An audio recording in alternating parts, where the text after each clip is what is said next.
Hi, I'm Anissa from Pure Landscape in Goodyear, Arizona. I wanted to talk a little bit about the spring transition of grass from winter ryegrass that we overseed to the Bermuda that has been dormant all winter. Right now it's March here and you may be starting to see a transition. The transition doesn't come at the same time every year. It depends on the weather and the rain that we get. So there's not a specific date that we can all count on starting to see Bermuda come back. Some of it's also dependent upon how you've treated your grass all winter, how much you've watered it, and what you've done as far as mow height. So there's a lot of different variables, and I know sometimes people are looking for kind of that pat answer. When is it going to transition? And some people maybe would like it to go from rye right to Bermuda and have green grass and then green grass without anything in between. It is a transition, and there is some period of time where it doesn't look really great and it doesn't look like an even pure green, really super duper grass. That's all normal. If you look at this grass right now, this has been overseeded, so you're predominantly seeing rye. You may or may not be able to tell in the video that the grass is at different heights. There's some tall, some short. That's always going to be the case in any grass. This grass hasn't been mowed for a little while. There's a dog that lives here, so you're going to see some high spots. You're going to see some variance in the coloration of the grass.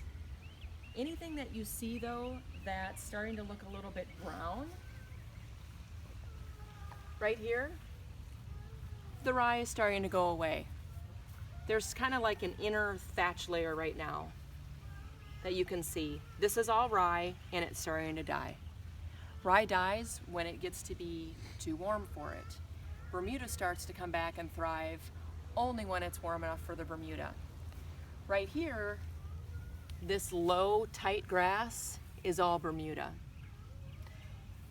I can tell that because there's a difference in the way that the grass grows. Bermuda is a creeping grass. It spreads through stolons, which are sort of like above ground roots that travel. And just by feeling it, I can feel that kind of traveling, viney sort of property to this grass. Whereas here, the rye is a bunch grass.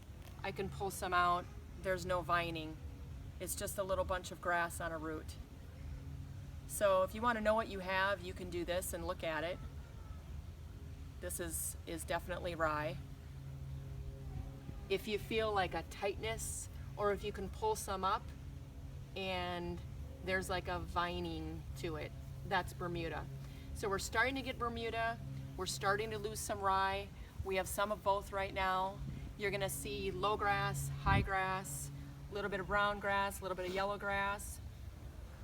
Is there anything you can do to force the transition to be quicker or neater or nicer looking? Well, there's different schools of thought on that, and I'm not sure there's an exact correct answer. Some people like to cut the water to try to starve the rye and have the rye just die out as quick as possible. You can do that, but you're definitely going to have a lot of brown grass if you do that. The rye is going to die, and it's going to take some time for that to fade away before the Bermuda comes in. The Bermuda partially isn't growing very well just yet because the rye is so thick, and it's shading the Bermuda, which is super tight and low like that. So you could cut the water to try to speed it up. I'm not a big fan of that. You're trying to kind of manipulate a natural process, and you're actually going to make it look more ugly than it would need to. So I would just let it go normal, let it do what it's going to do, and just accept that there's going to be a period of time where it doesn't look super duper great. It'll happen over the next couple of months, slowly. When you start to get more Bermuda than rye, you might cut the water for a little bit just to get that last little bit of rye to die off. Bermuda is extremely resilient. It can go a good while without getting watering. So if you do want to cut the water for a little bit to get rid of that last little bit of rye, don't worry about killing the Bermuda. It's not going to happen. So that's what to expect. And over the next couple of months, we're going to see it all happening throughout the valley. Thanks. We'll see you next time.